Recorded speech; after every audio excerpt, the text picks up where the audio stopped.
To know what business school. Business schools. Yeah. Well, I would say this that I think Bruce Greenwald's class at Columbia is very good. He gets in a lot of people that are practitioners. So there's a lot of practicality to the course, and I think Bruce is good. He's got a new book coming out that probably within the next 6 months or so that will deal with that. And then there also has been endowed at the University of Florida certain courses relating to value investing, and I think there's been one at the University of Missouri. So I would suggest you at least check out the curriculum at the University of Missouri and Columbia and Florida, and do a little comparison, and maybe check with a few recent graduates, as to what kind of experience they had. I think if you can find them, I think that's the best system for evaluating a place. But those three at least have courses that based on the catalog sound like they might be of interest to you. Charlie? Yeah. A huge majority of the business school teaching on the field of investment of passive portfolios of securities is not what we believe, and not what Warren was taught years ago by Ben Graham. They're just little pockets of our attitude left. There's one at Stanford, Jack McDonald. Yeah, sure. And that's graduate school. It's graduate school. Yeah. And what's interesting about that is I think it's the most popular course in the whole Stanford Business School. They've got some kind of a bidding system. And yet I asked Jack how he felt, and he said he felt lonely. He's got the most popular course, but in the whole professoriate dealing with investment matters, the Jack McDonalds are a little clan of their own in a side pocket, so to speak. Now they're right, and they can take whatever consolation they get from that. But mostly, if you go to a business school, you will learn a lot of things we don't believe. Yeah, Jack.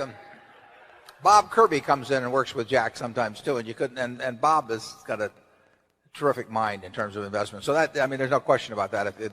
It's not the easiest school in the world to get into, and it is at the graduate level. But there are these occasional little anomalies, as they would say, in the teaching world.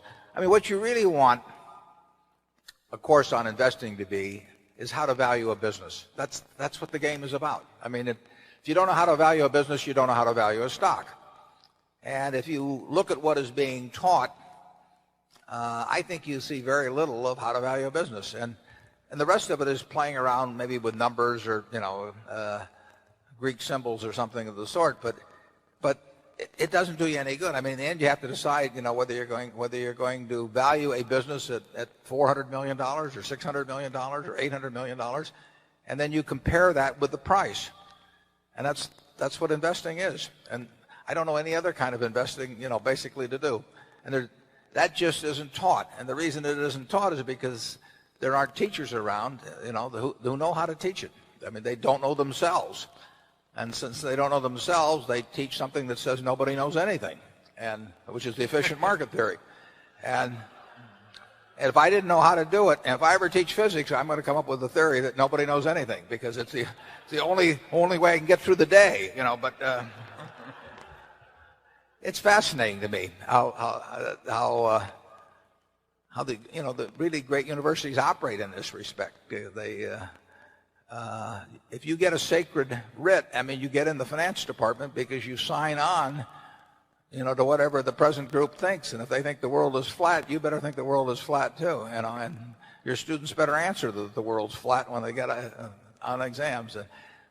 I would say finance teaching in this country is in general is kind of pathetic. Well, I think the business schools do a pretty good job when it comes to accounting, or personnel management, or there are a whole lot of subjects I think they do quite well with, but they miss one enormous opportunity. if you learn to think intelligently about how to invest successfully in businesses, you'll become a much better business manager than you will if you aren't good at understanding what's required for successful investment. So they're missing a huge opportunity to improve the management profession by doing such a lousy job in teaching investment. Yeah, see, Charlie and I see CEOs all the time who in a sense don't know how to think about the value of businesses they're acquiring, and then so they go out and hire investment bankers, and guess what? The investment banker tells them what to do. Tells them to do it because they get 20x if they do it and X if they don't do it. And guess how the advice comes out? So it's when a manager of a business feels helpless, which he won't say out loud, but inwardly feels helpless in the question of asset allocation, you've got a real problem. And they have not gone to business schools that have given them any real help, I think, in terms of learning how to think about valuation in businesses. And that's one of the reasons that we write and talk about it some, because there's a gap there.